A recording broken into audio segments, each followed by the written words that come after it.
moment où ses genoux cédèrent sur le sol froid du dîner, la salle sembla retenir son souffle. Des assiettes se figèrent à mi-chemin des bouches, des tasses de café tremblèrent dans des mains vieillissantes, et le bourdonnement des néons fluorescents devint plus fort que les battements de son cœur. Elle n'avait demandé que de la nourriture pour ses enfants. Ni charité, ni pitié. Juste quelque chose de chaud à rapporter à la maison. Mais au lieu de la bienveillance, elle sentit une main rude la pousser en avant, sa dignité se dispersant comme des miettes sur le carrelage. À cet instant, la douleur n'était pas le pire, c'était la honte. Avant que cette histoire ne vous entraîne plus profondément, si vous croyez en la bonté, aux secondes chances et au fait de se lever pour ceux qui n'ont plus rien à perdre, merci d'aimer cette vidéo, de la partager avec quelqu'un qui a besoin d'espoir aujourd'hui, de laisser un commentaire et de vous abonner à la chaîne Life's Message New.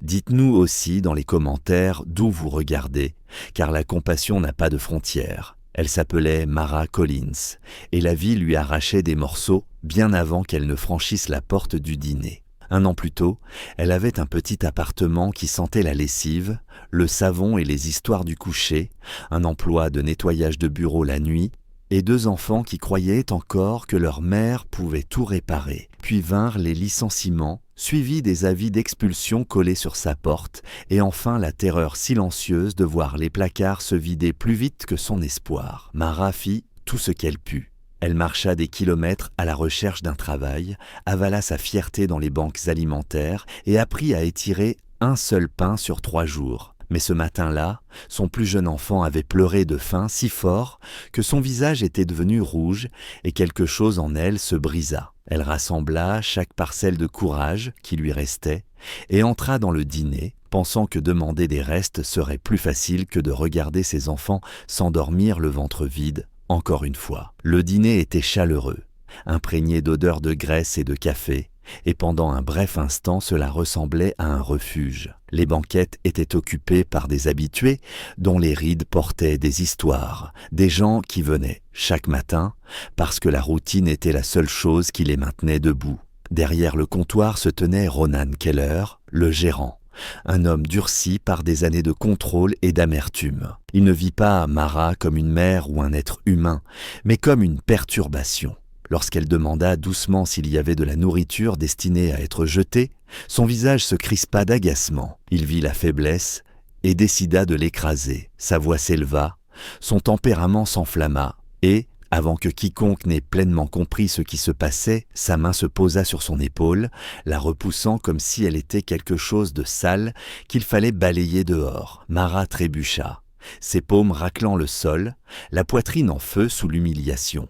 Elle tenta de s'expliquer, mais la peur étrangla ses mots. La salle resta silencieuse, non parce que les gens étaient d'accord, mais parce que la peur se propage plus vite que le courage.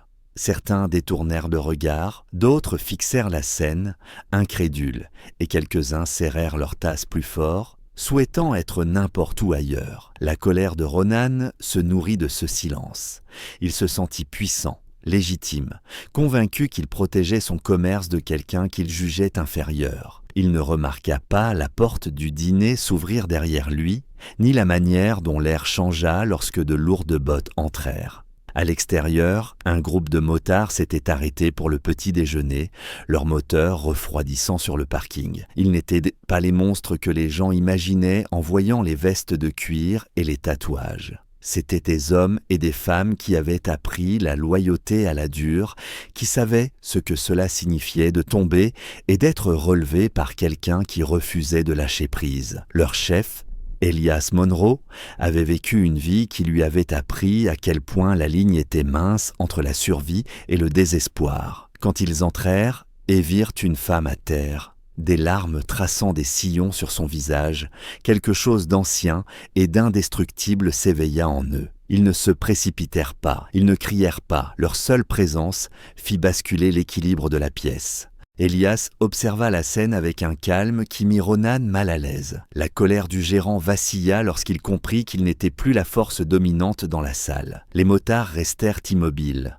formant un mur silencieux, leurs regards fixés non avec menace, mais avec jugement. Le silence devint insupportable. Mara se redressa lentement, les mains tremblantes, le cœur battant si fort qu'elle crut qu'il allait la trahir. Elle s'attendait à davantage de cruauté. Au lieu de cela, elle sentit autre chose envahir l'espace, quelque chose de chaud et de stable. Le respect, la vérité jaillit sans que personne n'élève la voix. Les motards apprirent pourquoi Mara était venue, apprirent que des enfants l'attendaient à la maison, apprirent avec quelle facilité la vie s'était retournée contre elle. Chaque mot dépouillait Ronan de son autorité, jusqu'à ce qu'il paraisse plus petit que la peur qu'il avait tenté d'imposer. Les habitués commencèrent à s'agiter, la culpabilité déliant les langues et le courage éclos, tardif mais puissant. Quelqu'un se leva, puis un autre. La salle, silencieuse quelques instants plus tôt, commença à respirer de nouveau. Mara sentit le changement avant même de le comprendre pleinement. Des mains l'aidèrent à se relever, non pas rudement, mais avec douceur, comme si elle comptait. De la nourriture apparut sur le comptoir, des assiettes se remplirent, sans qu'elle ne demande rien. Quelqu'un glissa un manteau dans ses mains, remarquant la minceur de son pull. Les motards n'exigèrent rien. Ils restèrent simplement là, leur présence rappelant à tous que la cruauté ne prospère que lorsque les gens bien se taisent. Ronan se replia derrière le comptoir, son autorité dissoute, ses actes exposés sous la lumière impitoyable de la décence. Alors que Mara mangeait lentement, des larmes tombèrent dans son assiette. Non plus de honte cette fois, mais de soulagement. Pour la première fois depuis des mois, elle se sentit vue.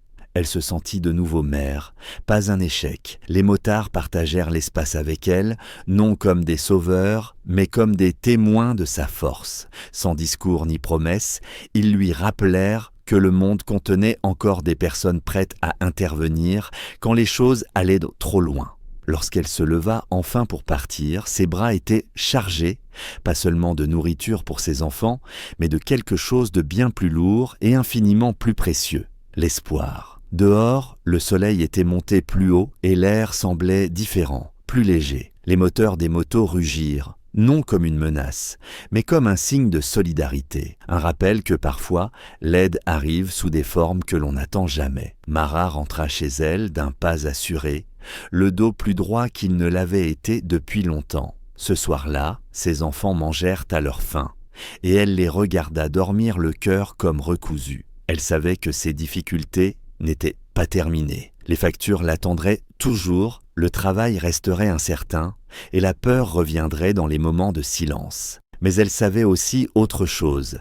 Elle n'était pas seule.